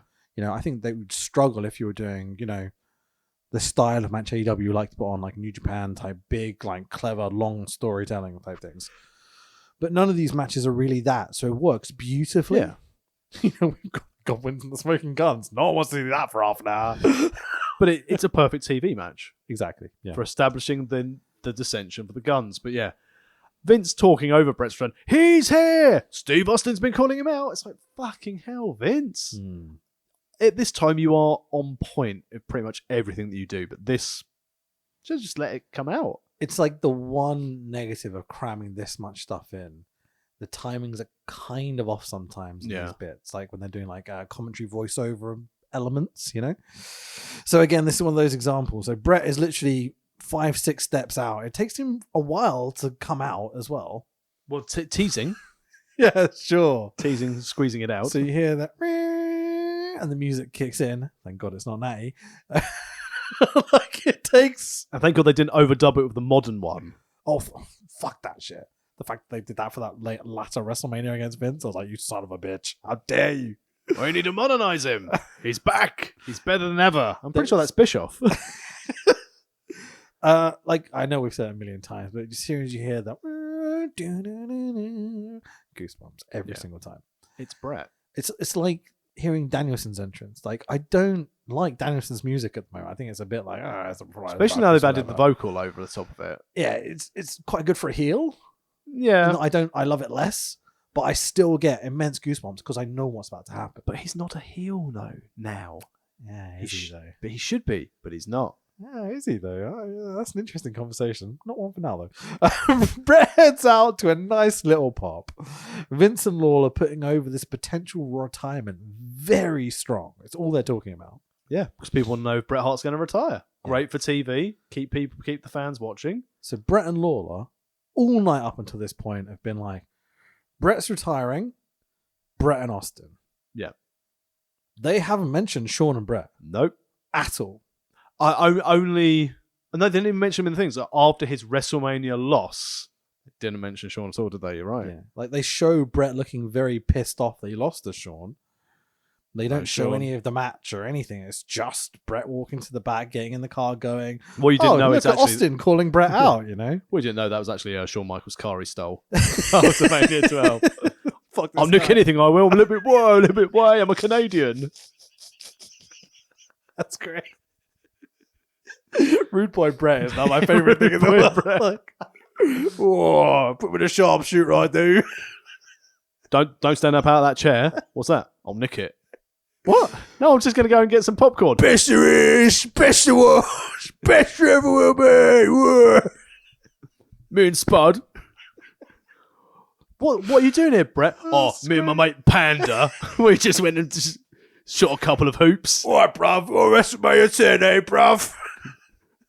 Do you see that time when they chucked fucking Shawn Michaels down them old apples and pears? Oh, I love this. I could do this all night. Don't know why this tickles me so much. It's not even that funny. It's just a bit stupid. I think stupid is where you're going with it. But anyway, Brett's in his house. It's quite important, this bit, you know, but like, Brett pushes his hands out. Because, last time I was down there, I was down Millwall. Fucking hell, okay.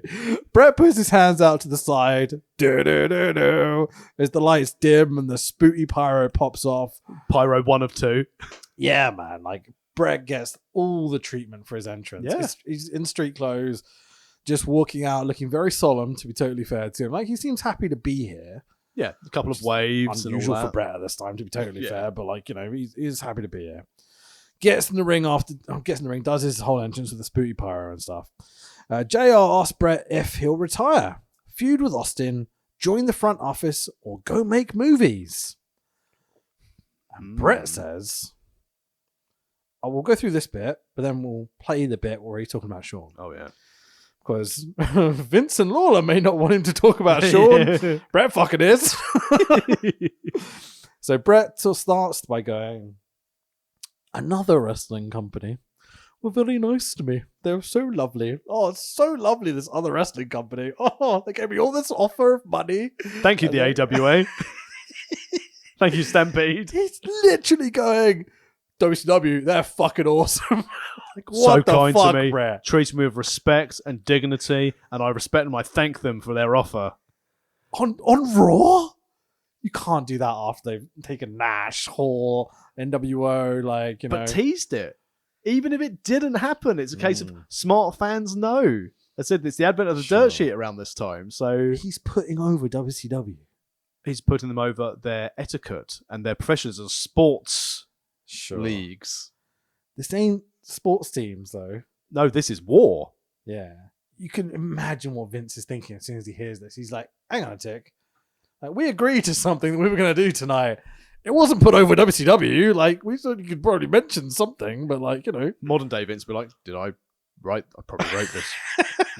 Very good. Off to NXT. I mean, we just fire them at this point, but yeah. Vince, why didn't you fire him from NXT UK? Ha ha, what a funny joke. I don't have NXT in the UK. It's where the rapists live. Well, to be fair. Allegedly. JR's Factually. little smirk when the fans boo the idea of Brett in WCW. Oh my god. I'm living for JR at this time. He's so good. He's like, Brett kind of drops a line of like, yeah, I thought about going to that other place. And the fans are like, boo, fuck Bischoff. You can see JR be like, yeah, they're scumbags, fuck them. Steve Austin's backstage going, I got fired by FedEx. Yeah, fucking A, man. God damn. The close up on Vince. I mean, He doesn't look a happy boy. We know Vince is a hell of a worker, right? We'll oversell everything. I mean, it's Vince, you know. But this is natural. I'm happy. This isn't spooty oversell. It's like, grabber.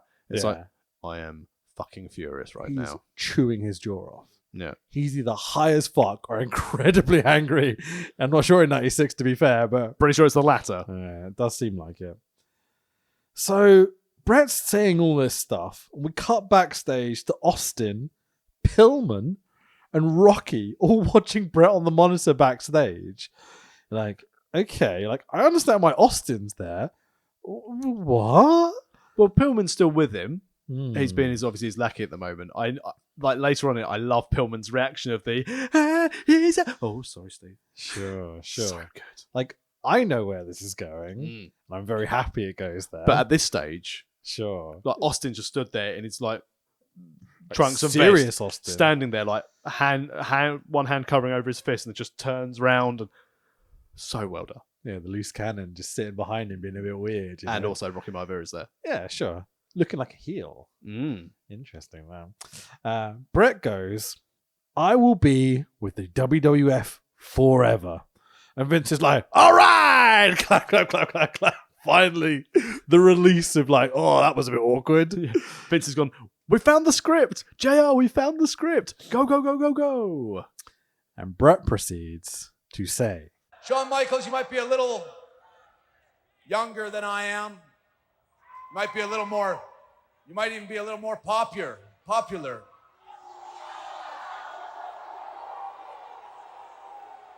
Well, there's people out there that might think that Shawn Michaels is even a little bit cuter than I am.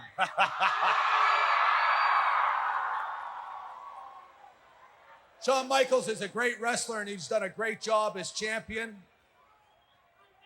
But there's two things that Shawn Michaels will never, ever be. He will never, ever be as tough as me.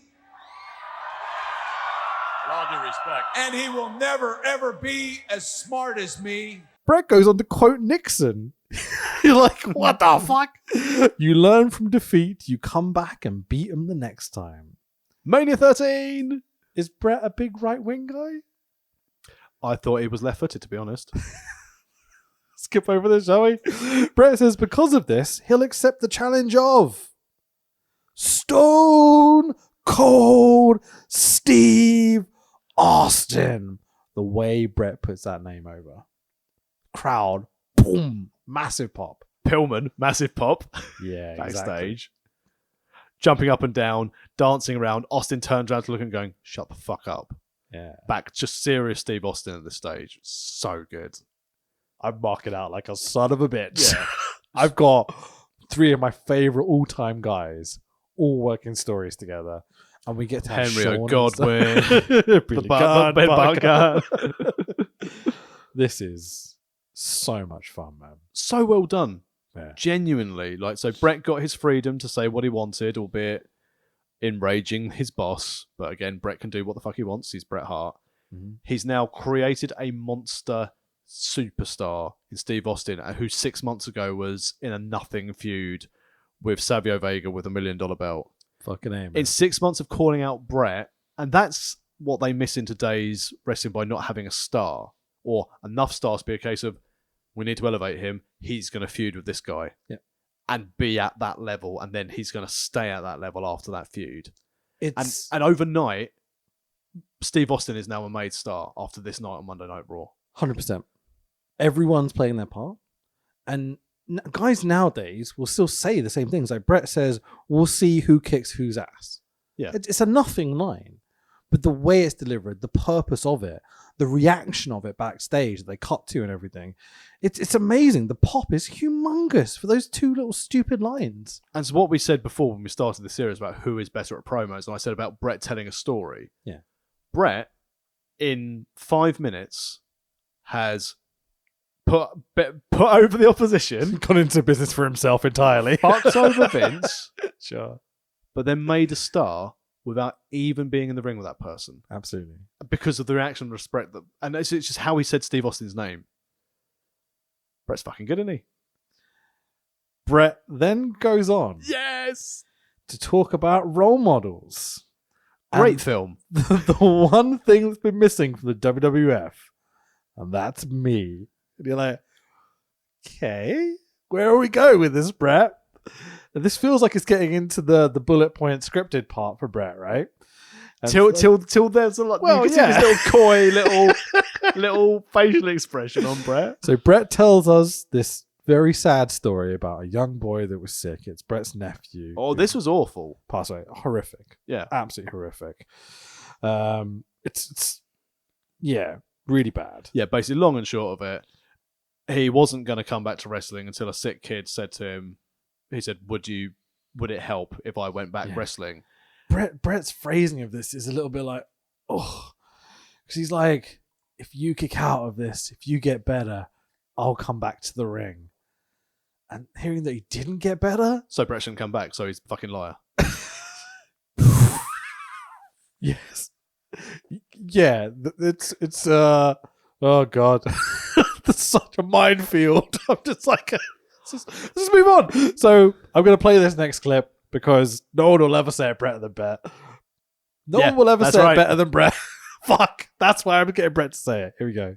And I would give wrestling fans and little kids all around the world somebody that they can look up to, somebody that doesn't necessarily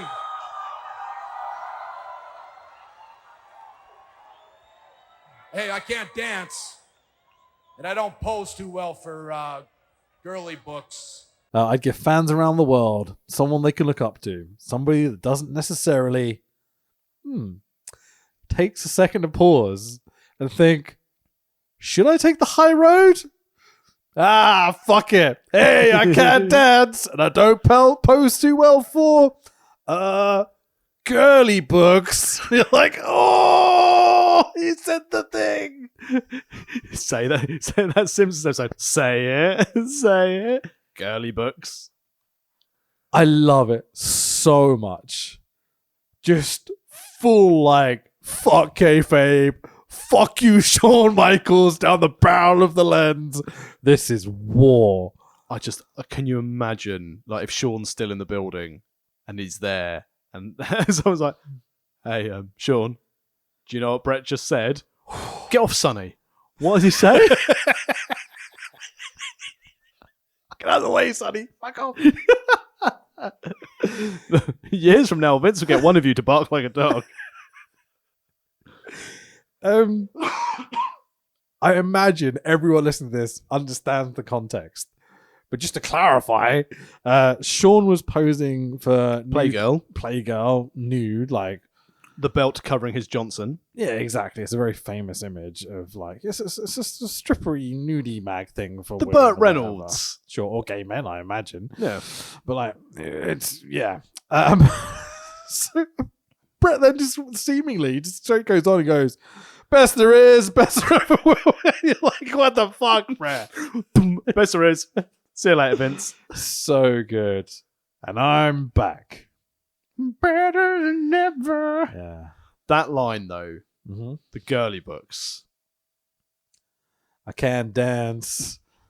I don't pose too well. It's like fucking hell. But hey, hang on, Brett. Context is king here. I don't pose too well in girly books. Suggesting you have, it just hasn't been well received. Wow. It's the cards are on the table now. Yeah. Fuck you, Sean. You aren't a champion. You aren't a role model to young people around the world. I am. I'm a proper wrestler. You're a fucking showstopper. Yeah. So does Brett take the first shot? Yes. I mean, other than, get the fuck out of my ring. Sure, but that's private.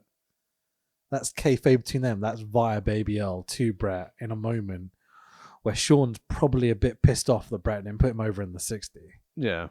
Even though that would have been much worse. Oh, 100%. Yeah. It needs to be what it did to make Sean's career that night. Yeah. But you can understand Sean, especially Sean, like, you know, maybe not understanding that in that moment. No, true. But I think, this was the first shot. Sean has been doing what Brett has claimed that Sean didn't do, but Sean's done it and possibly done it better on a more regular and frequent schedule, because we've got all the In Your Houses at this time as well. Yep. Sean is heading into a feud with Sid. Probably doesn't know the plan at this stage is Poor bastard. I'm going to be wrestling Brett at Mania and having to do the honours back to Brett. Sure. And Brett's gone out and gone, you're a piece of shit.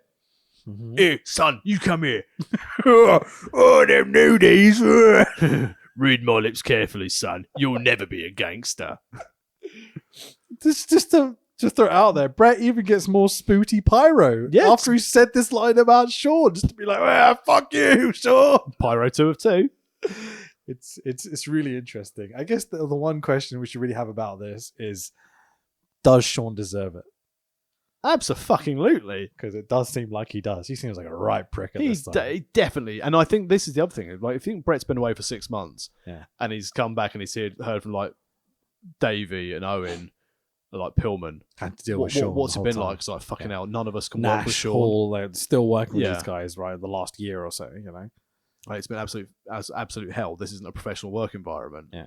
Now we've got people like Steve Austin and one. Irony that you just use that phrase. What happens later?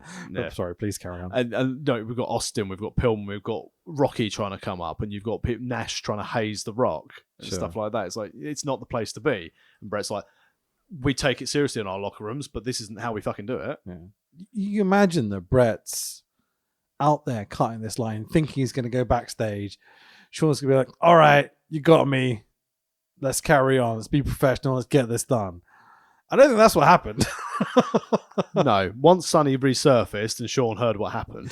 So he's like, what? I tried to make a popping sound. It didn't work. Anyway, so it's a great moment. It's so much fun. It's like a real catalyst for everything that kicks off, you know? And so exciting for the rest of this series. I'm just like, at this stage, I was like, I'm looking forward. And what's the great thing about this Raw, not just because it wasn't 3 episodes of shit like Raw from 2014, I genuinely am interested and like what's happening at this time. The little shoot element to it makes it a fuckload of fun, you know? It's a good thing this wasn't our main event, though. So cut to ads. We come back to a middle-class cunt Triple H making his entrance for your main event of the evening? Question mark. Well, he's going against the returning Mr. Perfect. The only big return this evening. So it's Triple H versus Mr. Perfect, or is it, Tax? But first, here's a Karate Fighters ad. Hi, with Todd Pettingill and the King. Cheating the King. Mate, Lawler's rundown of the roster. Backlund is campaigning against women. Sonny has a great pair of wrists. Sable is a cheater. Hendricks is a bumbling idiot. I mean, he's not wrong, to be fair to him. I love this. And people complain about it now. WWE doing these deals in 1996. Yeah, sure. This is more entertaining than some. And in fairness, right, those karate fighters, I didn't even know they existed, but they look fucking banging toys. Legitimately, if there is a listener out there that has access to a karate fighter and would like to send one to us, please, we'll get in contact. We will give you an address to send them to. Absolutely incredible. Like, it looked like a lot of fun, yeah. And then I wonder if we're going to see this throughout the other episodes, because like, here's the tournament for this, for the karate fighters. So it must be the second year they've done the tournament. So just Perfect comes out limping with Wild Man Mark Mero by his side. Sable accompanying them, obviously, who is now with Mark Mero. And the eye candy, Gorilla Monsoon. It's like, what the fuck's he doing in this odd band? Well, he's president now. He got given the job at WrestleMania 12 after Piper bummed Goldust. That's not how I remember it going. back bum brawl. As opposed to a front bum brawl. JR grabs a mic, interviews Perfect in the ring, JR loves a fucking in-ring interview Yeah. at this point, didn't he? Not quite as much as me and G in the WCW, but you know, he's on those levels. JR's there. Sure. You can see they're filling in that gap that me and Gene left with JR at this point. Yeah. Not his best use of JR. No, but definitely behind the tables where JR is. I definitely. mean, even when he tried to do that in-ring interview for AEW and struggled to get in and out of the ring. Sure. And We've they're got like, Todd Pettingill backstage. Send him out to do this shit. You know, he's good at it. but Mr. Perfect and Gorilla Monsoon and Mark Mero and Sable. But Mr. Perfect, why haven't you taken your jacket off yet? Perfect's opening line is, "Everybody saw what you did, Helmsley. You think you pulled off the big one." Wait a minute. Sean's still backstage with Sonny, right? The docs have told Monsoon that Perfect isn't allowed to wrestle tonight. Boo. So Mark Mero will step in to face Triple H. But Triple H is sensible. I don't have a contract to fight him. I've got a contract to fight Mr. Perfect. But do you have a contract to fight him, though? But like, I don't have a contract to fight him. Why don't you have a contract to fight him? Yeah? Well, contract law. The first rule of contract law is have a contract. Yeah, but you're the Intercontinental Champion. But I'm not the Intercontinental Champion, but I don't have to fight you tonight. This goes on for like 10 minutes. Got to fill it. Yeah, they've crammed everything into the first 40 minutes of the show. They've gone, fuck, we've gone short. They talk and talk and talk. I'm like, we all know what's happening. Get on with the match. The long and short of it, so you don't have to watch this part of the Raw, which in fairness was still quite funny to have it. It was have still happened. more entertaining than half the shit nowadays. But like, it was the one flaw I had with this show, was that like, okay, we're about to see Mark Mero and Triple H when Mark Mero was really good and Triple H is No, coming we're up. not, because he doesn't have a contract. But he's only going to if he will only wrestle Mark Mero if he puts the IC belt on the line. Yeah, And then Perfect accepts on Mark Mero's behalf. You're going to fight him, Mark. You're going to fight him. You're going to put the belt on the line. You're going to do it. Perfect getting in there and winding up Mero to accept the match when Triple H challenges Mark Mero for the IC belt for the match. He's like, oh, okay. Yeah, he'll do I it. wonder where this is going. He'll do it. And then Gorilla Monsoon says, "Are you sure?" But you know what? Then he looks at his watch and he goes, "Are you sure?" Looks at his watch again. Are you yes? It's the people, they all agree that they're going to do this match with Mero and Helmsley for the belt. Everyone goes to their corner and Gorilla Monsoon grabs the mic and goes, they can't do that. Like, for fuck's sake, they're going to talk about it some more. And then, like, literally, it takes 30 seconds. And Gorilla's like, I guess they're going to do it then. And like, for fuck's sake, boys. Okay. So what's happened is that they've been backstage. They've been like, right, we're going to set this up. Perfect's injured, not injured, just wants to turn heel, whatever's going on, right? Spoilers. But they've been backstage with Perfect, Triple H, Pat Patterson, Vince McMahon, and it's gone in a big circle of everyone throwing their good ideas in, and it's accumulated into this 10-minute conversation where we could have just done it in like 3 sentences.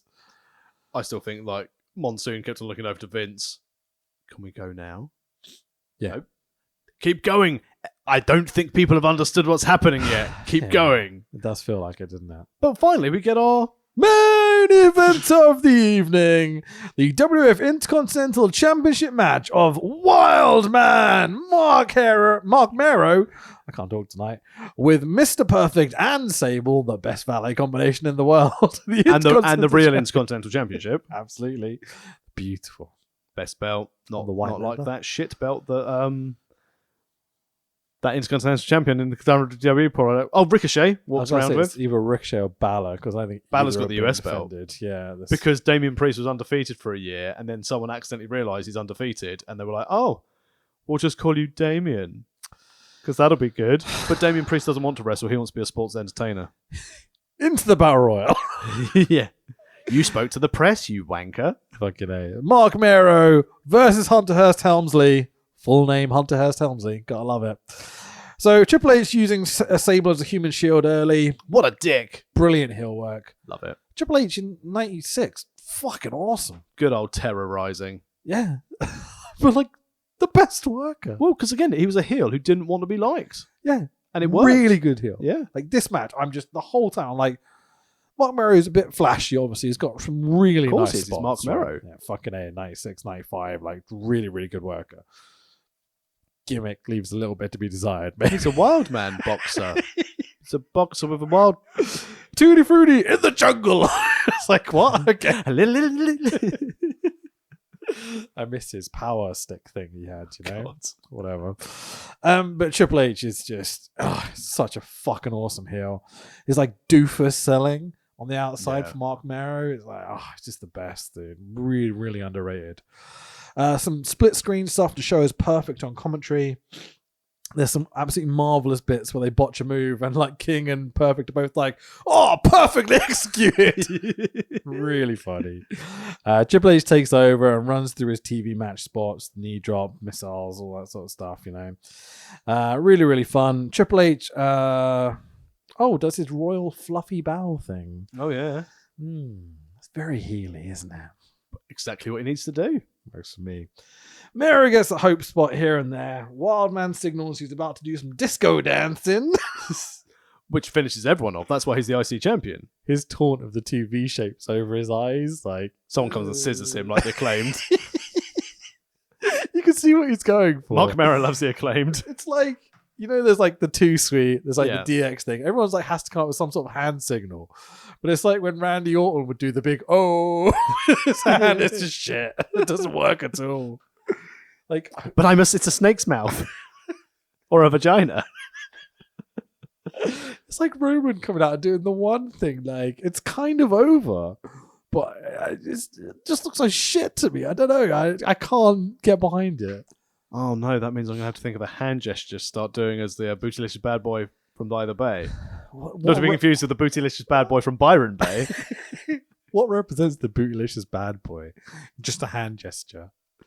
Grabbing my butt cheeks. It does tricks. You can't imagine like a crowd of 10 people. Sorry. Can you imagine? Everybody, grab your bums. I don't think you're I would be the happiest man in the world if someone did that at a wrestling show I was at. But I don't think the average punter in Dover is quite going to go for it. Average family show. Everyone grab your bums. I think it's completely inappropriate for me to bring back the dick flick. Therefore, I shall. I will say, you didn't watch early PWG, did you? No. You know Adam Cole does the low blow and holds it and goes, ha! Whenever he does it now. That's from a guy called Chris Bosch. He used to literally do that in every match. So his gimmick was he would go down to one knee and he would pose like this and the people would jump onto his hand and he would be like, "Brawr!" And he would sell it for like 5 minutes sometimes. And I'm just like, I'm so happy Adam Cole's adopted this dick punch. It's just the best fucking thing in wrestling right now. I'm also happy to announce I will be bringing back into fashion the atomic drop. Oh, nice. Not the inverted. No, I'm going to go inverted then classic. Hey, love it. Double up, mate. Is there some sort of tag variation? I don't know. Is it some sort of tag variation? What sort of tagging do you think I'll be doing? I'm not going to fucking do any tagging with Voltage. He's going to have the shit kicked out. Shoot, brother, shoot. So, Wild Man signals he's about to do his disco dancing, heads up to the top. The two lads fight over the top rope. Love this sort of spot when people are like, oh no, you will, but you can't, and you will. Triple H takes the bump. 180 jumping moonsault by Mero. Beautiful little springboard job Nicely thing off done. the top. Good old sparkle splash. It really is, isn't it? Ref bump. Boo. What's the name of the ref? Did the suicide gimmick? Oh, Tim White. Thank you very much. Tim White goes flying. Triple H, Sable, and Perfect end up fighting over a steel chair. Perfect ends up with the chair, and Triple H is at his mercy. Oh my god. Swerve! No one saw this coming. Hang on, whose house? Swerve's house. I love that gimmick, the whole Run DMC shit. Yeah, it's fucking awesome. Perfect clocks Mero. Broken neck Mark Mero, who doesn't put his hands up. Oh, I hated this. Awful. Yeah. Just seeing it and just like watching his neck like literally lose 2 vertebrae. He's already got a broken neck. Been fighting, peeled out of his mind. You know, I'm assuming you've seen his speeches and such. He talks about this. Just this whole attitude of everyone takes unprotected chair shots because we're men. This is what we do. It's like, When we so shoot people fucking and stupid, beat man. each other up backstage and not play video games and look after our bodies and go to bed at a reasonable hour. Do you want to have a shower? Weird. Sunny? Yeah, sure. More like Undertaker. Pedigree 1, 2, 3. He stole it. And new Intercontinental Champion Hunter Horse Helmsley. Still the best name for a horse ever. And Hunter the Helmsley. winner of the Continental Breakfast. Yeah, sure. Trips, after getting jobbed at Mania to Taker, being punished for the Madison Square Garden stuff, you know, Losing his King of the Ring win. exactly, is now the Intercontinental Champion. I mean, Mero was the champ at the time, and Vince was like, we need a heel. Sure. But again, it'll be interesting to see where he goes. Because this is obviously going to be the build-up to Trips and Rocky. Mm-hmm. Man, there's so much good stuff in 96, 97. Yeah. Such a good run of shows. People talk about this like the worst time period ever in wrestling. It's the exact opposite. It's the best. Yeah. It's fucking great fun, man. Every single part of this show. So Perfect and Triple H celebrate screwing over the Wild Man. Fade to black and we're out of here. Great show. Beautiful episode. Yeah. Really enjoyed it. I'm so happy we decided to do this. 4 cornflakes for me, this. Yeah, easy. It's Yeah. not 5 No. because it doesn't have your work rate match or whatever. Better than average. Didn't seem like an hour. Fit loads of content in. Yep. Comedy spots. Backstage stuff like the karate fighters stuff. Loved it. The Brett, Sean. Well, and again, without even interacting, he put over Austin and he set up what is essentially going to be the Mania match with HBK. Just Owen Hart, Bulldog, HBK, Bret Hart. Like it's Austin, Pillman, Rocky's there, Triple H is here. Perfect. Like Vince on commentary. It's so much fun. And if you think about it as well, everyone was like, oh, WWE, they were fucking shit that time because they let all their big stars go. Because they did, essentially, let's coin a football reference in this, in 1995-96, when Manchester United sold everyone. Yeah. You can't win anything with kids. Sure. And you look at the roster 20 years later, they've got, Yeah, sure. it was the right thing to do. Because Hogan, Savage, Hall and Nash could have done a little bit longer. Definitely Hall. But Maybe less so Nash. What but- they've done with Nash since he's come in with HBK, there's nothing else for him to do. Mhm. He's done everything. He's done Undertaker. He's done HBK. He's had matches with Vader. Taker and Foley are just sitting on the bench at this point, ready to go as Yeah. well. And Nash isn't going to go and work the undercard. No. So he's worked over in the main event. There's no point in being here. As you said, Hall could have stayed around for a bit longer. But you've got all these, like, Pillman, as you said, Pillman and Austin. It's short-term gains versus long-term investment. Yeah. And this was a time when WWE was so clever. Because they saw they saw the direction they were going. They kept their established styles of like Brett and Taker and a new, because in fairness, like Sean's only 6 months into being the main event guy. Mhm. And he's having these killer matches with Mankind at Mind Games and Vader and whatnot at SummerSlam. Now they're going to put him with a familiar face like a big lad like Sid as well. Yeah. It's incredible to see how WWE were working their brain of, right, this is how we're going to do it. And then obviously Austin just caught fire and took everyone on a journey. But Sure. But you can see it's starting to happen. yeah. And the journey is just so much fun, man. And then again, as you said before, everyone says, oh, the Attitude Era started at WrestleMania 14. Some people say it started at 13 with Brett and Austin. Was this promo the first ever like reality shoot that people were overly aware of? It's an element of it, isn't it? For sure. Is this the start of WWE's Attitude Era? Because they've now blurred the lines. It's weird in that the women are still wearing clothes. So, Boo! you know what I mean? We're not there yet. Yeah. And we haven't got people coming out and swearing and pointing to their dicks and stuff like And we've this. still got professions like an executioner, an undertaker, a stalker. Sure. But the change is happening. Yeah. And I love that it's everyone fighting for that slot, that position, because there's only so much time on each of these cards. And the dedication from everyone to get as much story and purpose to everything. Even with Goldust at this time. You've got Goldust, who wasn't in the show, Mankind, Undertaker not on the show.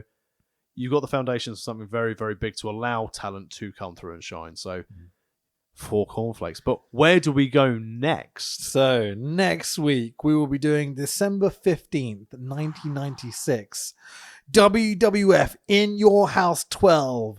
It's time! I wonder if this will have anything to do with Vader. So, basically, just to clarify, it's Brett versus Sid. Sean is around. Ooh. Very exciting. So we're like, 6 weeks removed. Amazing. This has been so much fun. I'm genuinely interested. Yeah. I was up for it anyway, but like for them to hook me this early with these promos and Brett, it's such a good promo, man. So underrated. I love the rough and ready production about it all. It feels genuinely like anything could happen. I know it's not live. Yeah. And I know that was the attraction of Nitro, that it could just be like, oh, fuck, someone might appear, something crazy might happen. But it feels like it's all going to fall apart any moment. Like there's so much stuff crammed into it, you know? And it's just really fucking enjoyable. Like cramming in all the voiceovers. Every story has meaning and purpose. And like, yeah, I know I've said that like 3 times now. But it's perfect. Yeah, really is. Like a new manager of an Intercontinental Championship breakfast. Yeah, like that's the only caveats really are like, there's bits where maybe some very brief bullet points on the scripts would have helped to get to the point. No, it removes the fun. Yeah, maybe. And like, you know, bringing Brett and Perfect back as essentially the same time, and that's at least how they're portraying it to someone watching. But it the first time. you've got the turn of Perfect already on the return. Yeah, sure. He's now with Triple H. Yeah, it's good. So really, really fun. Awesome. Well, Can't in your wait house to see next the next week. show. Can't wait, man. I'm really looking forward to seeing where this goes. Where can people find you on the social media? You can find me at Fanboy Rich on the old Twitter machine. I'm at the Tex Williams on Twitter and Facebook, but most importantly, follow our podcast at World of Rest Pod. Let us know what you think, and also, who's better, Brett or Sean? Love this show so much. All right, leave it there. I'll see you next week, everyone. Bye-bye. Bye. Monday Night Raw.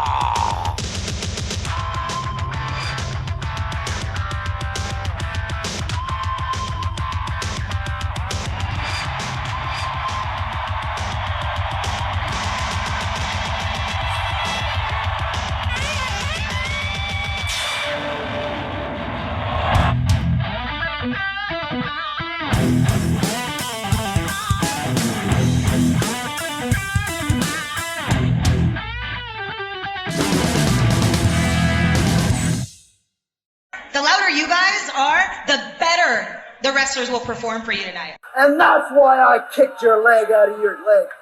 We're tough. We can take it, baby. You gotta penetrate in the back, baby. Oh, I can see what you're talking. Wait just a minute. Oh! And I don't pose too well for girly books.